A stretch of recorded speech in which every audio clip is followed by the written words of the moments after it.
क्या आप जानते हैं कि भारत पर राज करने वाले अंग्रेज शुरू में सिर्फ व्यापारी बनकर आए थे। न उनके पास बड़ी सेना थी, न कोई राजा बनने का इरादा। फिर ऐसा क्या हुआ कि वही व्यापारी पूरे भारत के शासक बन बैठे। ये कहानी है चालाकी की, मौके की और हमारी कुछ गलतियों की। साल 1600 इंग्लैंड की रानी एलिजाबेथ प्रथम ने एक कंपनी को इजाजत दी। नाम था ईस्ट इंडिया कंपनी। इनका मकसद था भारत से मसाले, रेशम और कीमती सामान खरीदना। साल 1608 में पहली बार अंग्रेज भारत पहुंचे, सूरत के बंदरगाह पर। यहां उन्होंने मुगल बादशाह जहांगीर से व्यापार की अनुमति मांगी और धीरे धीरे उन्होंने भारत में अपनी फैक्ट्रियां, कारखाने खोलनी शुरू कर दी। लेकिन असली खेल अभी शुरू हुआ था।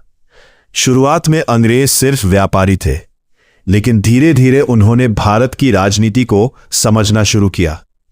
उन्होंने देखा कि यहां छोटे छोटे राज्य आपस में लड़ते रहते हैं और बस यही उनकी सबसे बड़ी ताकत बन गई। अंग्रेजों ने फूट डालो और राज करो की नीति अपनाई। वे एक राजा का साथ देते, दूसरे को हराते और फिर उसी राजा पर कब्जा कर लेते। इसी दौरान उन्होंने अपनी खुद की सेना भी बना ली, जिसमें ज्यादातर भारतीय सिपाही थे। अब अंग्रेज सिर्फ व्यापारी नहीं, एक ताकत बन चुके थे। सन 1757 एक ऐसा साल जिसने भारत का इतिहास बदल दिया। मीर जाफर ने अंग्रेजों से मिलकर गद्दारी कर दी और बस इसी एक धोखे ने अंग्रेजों को बंगाल का मालिक बना दिया। यही से अंग्रेजों की असली सत्ता की शुरुआत हुई। प्लासी के बाद अंग्रेजों का हौसला बढ़ गया। उन्होंने एक एक करके भारत के बड़े हिस्सों पर कब्जा करना शुरू कर दिया। कभी युद्ध के जरिए, कभी समझौते के नाम पर और कभी डॉक्ट्रिन ऑफ लैप्स जैसी चालाक नीतियों से।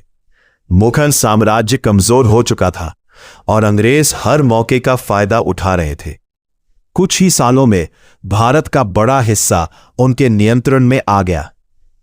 तो अंग्रेज भारत आए थे सिर्फ व्यापार करने, लेकिन हमारी आपसी फूट, विश्वासघात और उनकी चालाकी ने उन्हें बना दिया शासक।